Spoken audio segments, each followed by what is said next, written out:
Sanhedrin Daf Zayin. Bonjour, dans notre DAF, j'ai pas trouvé vraiment beaucoup d'halachot. Quand même deux points intéressants et courts. Un qui concerne les Dayanim, les Rabbanim, et un autre point qui nous concerne à nous tous. On commence par le deuxième. La Gemara Mahmoud Aleph, elle nous dit comme ça: Amar Rav Hamnuna, en trila dino shel adam nidon ela divrei Torah. Quand quelqu'un il va monter dans le ciel, la première des choses sur laquelle il va être jugé, c'est sur l'étude de la Torah. Est-ce qu'il a étudié suffisamment? Est-ce qu'il a étudié en fonction de ses capacités, de ses forces, de ses possibilités? Et la Gemara, elle ramène là-dessus un passouk.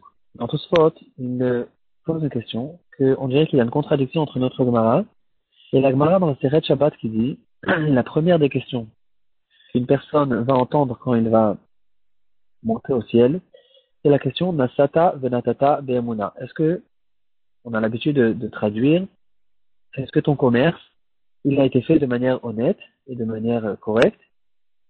Et c'est que la deuxième question que on va lui demander, Kava ta'etim la Torah, est-ce que tu as fixé des moments pour la Torah? Donc on dirait que la Torah, elle vient que en deuxième temps et pas en premier temps. Et il y a plusieurs réponses qui ont été données là-dessus. Une réponse que nous donne Tosfot, c'est il faut faire la différence entre la question et le jugement. La question, c'est d'abord on lui pose toutes les questions, après on le juge. Donc en premier, on lui pose des questions sur le commerce. Ensuite, on lui pose la question sur la Torah, et ensuite, quand on arrive à le juger, on commence par la Torah. Et il faut expliquer pourquoi, et pourquoi c'est tort, etc. En tout cas, une autre réponse que nous donne le Maharit. Le Maharit, il nous dit que quand la Gemara nous dit, dans Masechet Shabbat, que la première question c'est Nasata, Venatata, Ve'emuna, il faut traduire en fait d'une autre manière. Il ne faut pas traduire que Nasata, Venatata, Ve'emuna veut dire fait référence au commerce, fait référence aussi à la Torah. Et la question, elle est, en fait, il y a deux questions sur la Torah. Et en fonction des deux Gemarot, on peut comprendre que le pshat dans la Gemara, dans la Sechet Shabbat, ça revient aussi sur la Torah. Puisque notre Gemara dit que la première des choses, c'est la Torah. Donc là-bas aussi, on fait référence à la Torah. Et quand même, quand on dit Nasata Venatata Ve'emuna, il faut expliquer d'une autre manière.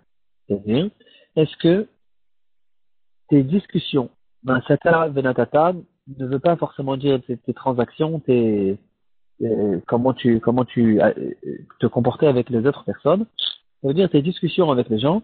Est-ce que dans la Torah, est-ce que en fait ton étude de la Torah elle a été faite de manière honnête, de manière correcte? Et là il faut comprendre qu'est-ce que ça veut dire que la Torah, je discute de Torah de manière malhonnête, de manière pas correcte. Qu'est-ce que ça veut dire ça? Alors le mari qui nous explique juste avant ça une petite blague sympathique que j'ai entendue. On dit que quand quelqu'un va monter dans le ciel, alors c'est quoi la première question qu'on va lui poser? C'est est-ce que tu as fixé des moments pour la Torah? Et la deuxième question c'est oui ou non. Après qu'il essaie de bégayer, de s'expliquer, de dire c'était pas exactement, j'avais pas vraiment la possibilité. Alors on lui dit non, ça marche pas comme ça ici. Ici c'est oui ou non. En tout cas, on revient au mari. Le mari qui nous dit qu'il y a deux possibilités d'étudier la Torah. Il y a une personne qui étudie la Torah parce qu'il veut avoir des connaissances dans la Torah, il veut comprendre, il veut connaître, il veut approfondir, il veut vraiment se rattacher à la Torah et à celui qui l'a donnée. Il y a une autre personne qui étudie la Torah mais juste pour le kiff. C'est pas qu'il y a un problème de kiffer dans la Torah, mais c'est qu'il faut chercher la vérité. Donc quand quelqu'un il discute avec sa chavruta, et que pendant la discussion, il comprend qu'en fait, l'erreur, elle est avec lui, et c'est l'autre qui a raison, et il continue à s'entêter juste pour la discussion, pour le kiff de discuter, etc., pour se montrer comment il est intelligent et comment il est très fort. Ça va pas. On n'utilise pas la Torah pour montrer nos capacités personnelles et nous montrer comment on est intelligent. On étudie la Torah pour chercher la vérité et pour se rattacher à la Torah. Et donc une personne qui n'est pas honnête, qui n'est pas correcte, il ne cherche pas la vérité, et quand il comprend qu'il a tort, il ne change pas d'avis, c'est quelqu'un qui n'est pas honnête avec la Torah, et ça ne va pas. Et c'est ça la première question qui va être posée dans le ciel. Est-ce que tu as étudié la Torah de manière honnête? La deuxième question, c'est est-ce que tu as fixé des moments pour la Torah? Un exemple qui nous a été donné, on le retrouve dans le Maharsha, dans Chidusha Agadot. Et là, on rentre en fait dans une histoire qui c'est une histoire à rechercher de manière historique. Il y avait pendant plusieurs générations où les Gdolé Israël, ils étaient très embêtés de la manière où beaucoup de personnes ont pris l'habitude d'étudier. Il y avait la Shita des Pilpulim, qui a été très répandue dans certains endroits en Europe de l'Est, que dans beaucoup de yeshivot, il y avait des élèves qui perdaient leur temps à faire des Pilpulim, à faire des rapports qui ne sont pas des vrais rapports, et plus on est intelligent, plus on arrive à faire des pilpulim. Maintenant, c'est pas le vrai sens de la Gemara, ni des psukim, ni de ce qu'on étudie. C'est on essaye de donner des pirushim qui ne sont pas forcément vrais, mais qui ont quand même quelque chose de génie, quelque chose d'éclatant, qui fait étonner celui qui l'entend de la force de la réflexion qui se trouve à l'intérieur. C'est les pilpulim. C'est quelque chose qui a été répandu chez beaucoup d'élèves et des jeunes qui essaient qui entre guillemets, ils étudiaient la Torah, mais ils perdaient leur temps à chercher des pilpulim. Et les Gdolei Israël, on retrouve dans le Maharsha, par exemple, dans Chidusha Agadon, dans Mama Metia, la Pehe. Il parle des chilukim de sa génération et il dit que ça va pas du tout. C'est pas la bonne manière d'étudier la Torah. Au courant de génération, il y a eu des évolutions dans ce domaine. Il y avait, on peut pratiquement, quand on ouvre des Sfarim d'Achronim ou de Rishonim, on peut reconnaître en fonction de la manière de réfléchir dans quelle génération ils étaient et même dans quel pays, des fois, ils existaient. Par exemple, jusqu'à il y a 100 ans, l'étude, elle était faite surtout dans le pshat lui-même de la Gemara. C'est-à-dire, on étudie la Gemara, on étudie le Rashi, on étudie le Tosfot. Ensuite, on étudie pourquoi Tosfot n'est pas d'accord avec Rashi, et qu'est-ce que Rashi va répondre sur les questions de Tosfot. Ensuite, on explique pourquoi Tosfot a répondu cette réponse et n'a pas répondu une autre réponse. Là-dessus, on peut retrouver, par exemple, justement, en parlant du Maharsha, on retrouve que le Maharsha, en fait, c'est comme un pirouche de Tosfot sur Tosfot. Et à l'intérieur du pshat, d'approfondir au maximum euh, comment étudier la Gemara des différentes manières comme on le retrouve dans les Rishonim, c'est pourquoi chacun n'est pas d'accord avec le deuxième, etc. Et comment chacun va répondre sur les questions qui ont été ramenées à droite et à gauche. Il y a à peu près 100 ans, un des grands Talmidei Chachamim, qui s'appelait Raphaël de Brisk. Et un petit peu avant lui, ça a commencé avec le Ksot HaChoshen, une autre manière de réfléchir qui aujourd'hui a été répandue dans toutes les shivot. Comme par hasard, il y a quelques jours, on a touché un petit peu ce domaine. Et lui, il est venu avec essayer de trouver la logique. Comment nous, on comprend, comment est-ce que la Torah et la Gemara, elle nous fait apprendre la logique qui se trouve derrière les choses et quel est le fond. Quel est le fond des choses? En tout cas, il y a une autre manière de réfléchir dans tous les domaines. C'est-à-dire, quand je trouve une contradiction entre deux Gemarot, je peux dire qu'il y a une marloquette entre les deux Gemarot, je peux essayer de répondre à la contradiction de plusieurs sortes de manières de réfléchir. Et une des manières qui nous a été ramenée, qui nous a été révélée justement par Rephaim de Brisk, c'est de dire, regarde, la halakha, elle est comme ceci et comme cela. D'abord, je détermine ce qui se passe avec cette halakha, qu'est-ce que la halakha elle vient de dire. Et ensuite, après que j'ai déterminé la halakha, on retrouve qu'en fait, la question n'existe plus du tout. Parce qu'il n'y a strictement aucun rapport entre les deux. Après que j'ai réussi à bien déterminer quel est chaque dîme. Ici, c'est un dîme comme ceci, ici, c'est un dîme comme cela. Ici, c'est un dîme qui repose sur la personne, ici, c'est un dîme qui repose, par exemple, sur l'objet, ou sur une action. Est-ce que c'est l'action qui a été interdite, ou bien c'est la conséquence qui a été interdite, etc., etc. Toutes sortes de réflexions un peu philosophiques, approfondies, qui va nous donner énormément de réponses à des questions qui n'avaient jamais été répondues pendant des centaines d'années. En tout cas, ça, c'est bien sûr chercher la vérité des choses. L'approfondissement, les choses qui se trouvent derrière, les idées qui se cachent derrière, c'est chercher la vérité des choses. C'est pas se forcer à dire des chidushim qui ne sont pas forcément vrais.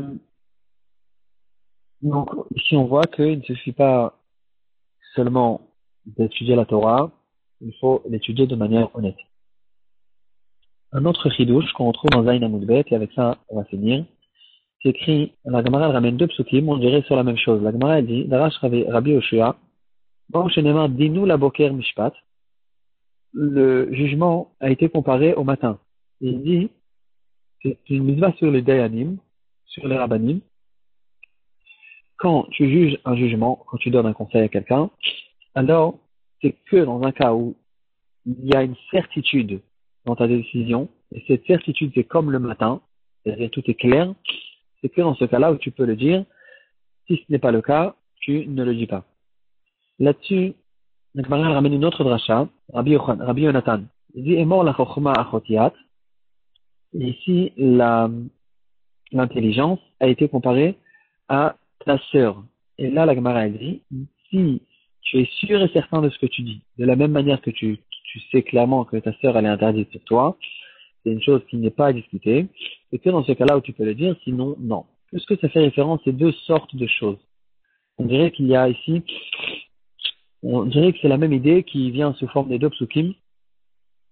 Qu'est-ce qui se cache ici? Ici, il y a un pirouche très beau du Gaon de Vilna qui dit qu'il faut savoir que quand le Dayan, il juge, il doit avoir deux chapeaux. Il doit avoir deux capacités générales qui vont le former et lui donner son nom de Dayan. Il ne suffit pas que le Dayan il soit tout le temps, qu'il ait que des connaissances dans la Torah. C'est vrai que les connaissances de la Torah, c'est le principal. Et il faut qu'il ait des connaissances extrêmement vastes pour pouvoir connaître tout ce qui est possible et imaginable sur le sujet sur lequel il est en train de juger. Mais ça ne suffit pas, nous dit le Gaon de Vilna. Il dit, il faut que le Dayan il soit aussi quelqu'un qui a de l'intelligence, même dans ce qui se passe dans notre monde. Parce que le sujet, le cas qui va arriver devant lui, est un cas qui est matériel.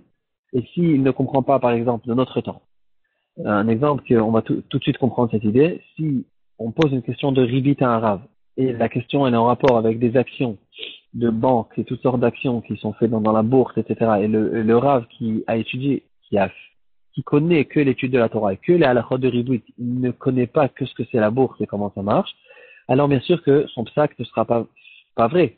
Parce que la comparaison entre les halachot qui ont été écrits dans le Shulchan Aruch et dans la Gemara et le cas qui est arrivé devant lui, il ne suffit pas qu'il connaisse les halachot, il faut qu'il comprenne le cas qui est devant lui.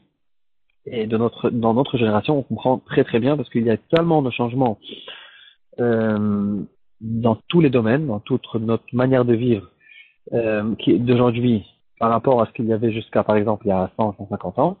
Alors, il faut connaître tous ces changements et comprendre exactement quel est le cas qui arrive devant nous pour pouvoir fixer la halakha, pour pouvoir juger un jugement, pour pouvoir donner un conseil à quelqu'un. Et c'est ça, en fait, les deux choses que la Gemara nous dit ici. Premièrement, il faut connaître Dinu la Boker Mishpat, c'est-à-dire il faut connaître le Mishpat, il faut connaître les halachot, bien sûr, il faut connaître tout. Et ça, c'est la connaissance de la Torah. Et mis à part ça, et mort la chokhma achotiat, il faut que tu saches, que tu comprennes qu'est-ce que tu as devant toi, qui tu as devant toi. Parce que si tu sais que ta sœur, elle est interdite sur toi, mais tu ne sais pas que ici, c'est ta sœur que tu as en face de toi, alors, on n'a fait que la moitié du travail, donc on a rien fait du tout, finalement. Ici, c'est un bon conseil du Gaon de Vilna. Il faut connaître la Torah et il faut aussi être intelligent et comprendre qu'est-ce qu'on a en face de nous. Ça me rappelle une histoire aussi sympathique sur le Paritz de l'époque, qui un jour, le Rav de la ville, il a vieilli, il est niftar, et les Juifs se sont rassemblés pour choisir un nouveau Rav. Le Paritz de la ville, il a dit c'est moi le propriétaire de cette ville, et donc c'est moi qui va décider ce sera qui le Rav. Et ils étaient tous, ils n'en revenaient pas de l'audace de ce Paritz, pour qui il se prend, et comment il va choisir un Rav, il comprend rien, il sait même pas lire une lettre en ivrite, et comment on va s'arranger avec lui. Alors, le Paritz, il a dit, regardez, amenez-moi les deux candidats, les personnes sur lesquelles vous pensez les nommer sur vous en tant que Rav, et c'est moi qui va choisir entre eux. Je vais les interroger, et en fonction, celui qui va réussir à passer l'examen, c'est lui que je vais choisir.